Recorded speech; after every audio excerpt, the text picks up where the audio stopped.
బ్రోకలీలో 92% నీరు ఉండటం వల్ల మన శరీరం హైడ్రేటెడ్గా ఉంటుంది. వేడి వాతావరణంలో డీహైడ్రేషన్ నుంచి కాపాడుతుంది. దీనిలో ఉన్న విటమిన్ ఏ వల్ల మనకి చర్మం కాంతిగా ఉంటుంది. అలాగే కళ్ళు బాగా మెరుగుపడతాయి.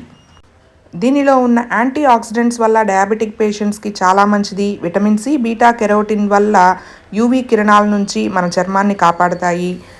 ఇప్పుడు బాండీలో నూనె వేసుకుని, నూనె వేడెక్కిన తర్వాత తాలింపు గింజలు వేసుకుని, ఉల్లిపాయ పచ్చిమిరపకాయ వేసుకుని ఫ్రై అయిన తర్వాత పసుపు వేసుకుని, తర్వాత బ్రోకలీ ముక్కల్ని వేసేసి ఉప్పు వేసి కాసేపు మగ్గనిచ్చి, తర్వాత మన పుట్నాల పొడి ఉంటుంది కదా, అది కారం వేసి మగ్గనిస్తే మన బ్రోకలీ ఫ్రై అయితే రెడీ అయిపోతుంది. ఫుల్ వీడియో కింద రిలేటెడ్ వీడియోలో లింక్ అయితే ఇచ్చేస్తాను.